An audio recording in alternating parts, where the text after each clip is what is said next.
Eh bien oui, ben oui, mais figurez-vous que j'en ai un autre à vous conter.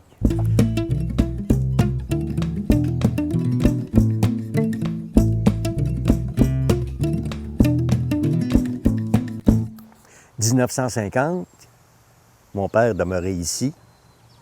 C'était le boucher du village. Comme vous pouvez voir ici, c'était la boucherie de mon père. Puis ici, en arrière de moi, si on regarde par exemple les cèdres qu'il y a là, c'était le mur arrière de l'abattoir. Il y avait un abattoir, une grande bâtisse avec une grande porte coulissante à votre droite ici.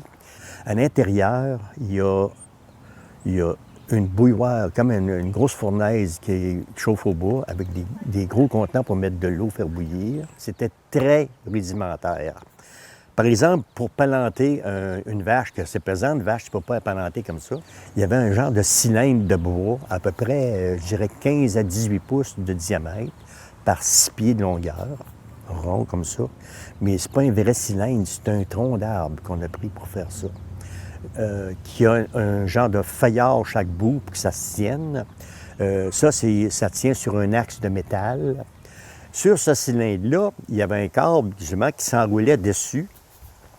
Puis au bout du cylindre, il y avait des coches faites avec un ciseau à bois, avec un genre de clapet ou un genre de cliquet pour empêcher le rouleau de se dérouler.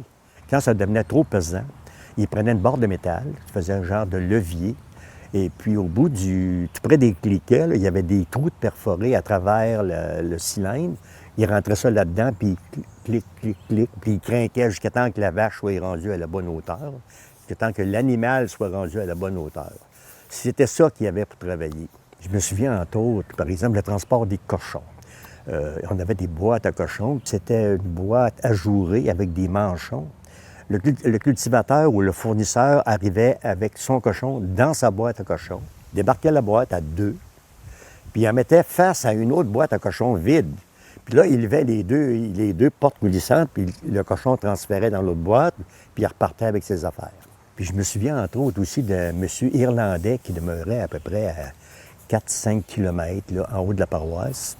Lui, il venait, il avait un petit Ford 1928 avec un petit trailer en arrière, puis il venait porter son veau, comprends-tu.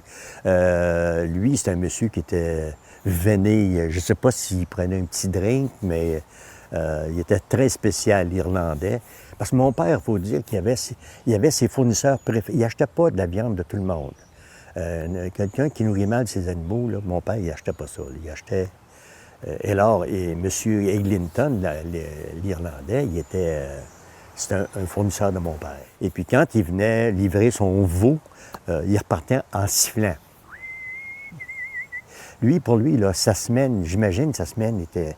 vendre un veau à l'époque, c'était comme, je sais pas, tu gagnes 800-900$ par semaine, puis tu viens de faire ta semaine, là, tu sais. Pour lui, en 1950, c'était ça, là. Alors, c'est ça que j'avais à vous conter. Il faut dire qu'il était veiné, monsieur, il avait une brandy nose un peu. Je suis pas sûr que c'est du brandy qu'il buvait, là, mais